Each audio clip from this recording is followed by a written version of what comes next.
അപ്പോൾ ഇങ്ങനെ ആ ഒരു കല്യാണത്തിന് പോയാലോ? അപ്പോൾ ഞങ്ങൾ റെഡിയാണ് കേട്ടോ. അങ്ങനെ വണ്ടിയൊക്കെ വിളിച്ചത് നമ്മൾ പോവാണ്. എൻ്റെ കൂട്ടുകാരിൻ്റെ കല്യാണമാണ്. ഞങ്ങളെങ്ങനെ ഫ്രണ്ട്സായെന്ന് ചോദിച്ചാൽ അറിയത്തില്ല. എൻ്റെ ഫ്രണ്ടിൻ്റെ ഫ്രണ്ടാണ് കേട്ടോ. ലവ് മാരേജാണ്. ഒരുപാട് വർഷത്തെ കാത്തിരിപ്പാണ്. So happy for her. അങ്ങനെ അതെ അവൾക്കൊരു ഗിഫ്റ്റൊക്കെ വാങ്ങാൻ വേണ്ടി പോവാണ് നമ്മൾ. നോക്കുമ്പം ഗൈസ് എല്ലാ കടകളും അടച്ചിട്ടുണ്ട്. ലാസ്റ്റ് നമ്മളൊരു കട കണ്ടുപിടിച്ചു. അങ്ങനെ അതെ അത്യാവശ്യം നല്ല കളക്ഷനൊക്കെ ഉണ്ടായിരുന്നു. നമ്മൾ അവിടുന്ന് ഗിഫ്റ്റൊക്കെ പൊതിഞ്ഞ് സെറ്റായി നിൽക്കുകയാണ്. അന്നേരമാണ് നമ്മൾ നമ്മുടെ പെൺകുട്ടികളുടെ ഒബ്സഷനായിട്ടുള്ള കമ്മൽ കണ്ടിട്ടുള്ളത്. അത് പിന്നെ അങ്ങനെയാണല്ലോ, കമ്മൽ കണ്ടാൽ സ്വാഭാവികമായിട്ടും നമ്മുടെ കണ്ണങ്ങോട്ടാണല്ലോ പോവുക. അപ്പോൾ ഇതൊരു കണ്ണാടിയൊക്കെ കണ്ട് സ്വാഭാവികം ഒരു വീഡിയോ നിർബന്ധമുള്ള കാര്യമാണല്ലോ. അങ്ങനെ നമ്മൾ കല്യാണപ്പുരയിലെത്തിയതേ.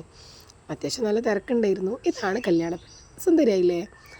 പിന്നെ അതെ ഫുഡ് കഴിക്കുന്നിടത്തെത്തി. അവിടെയും ഇതേ തിരക്ക് തന്നെ. പക്ഷേ നമ്മൾ ഒരു സീറ്റൊക്കെ ഒപ്പിച്ചു. അത് പിന്നെ അങ്ങനെയാണല്ലോ, ഫുഡ് മുഖ്യമെങ്കിൽ.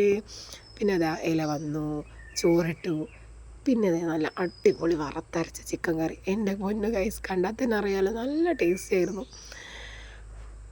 കുറേ കാലത്തിന് ശേഷമാണ് ഈ ഒരു കോംബോ കഴിക്കുന്നത്. അപ്പോൾ അതെ കല്യാണ പെണ്ണിനോട് യാത്രയൊക്കെ പറഞ്ഞ് നമ്മൾ പോവാണ് കേട്ടോ.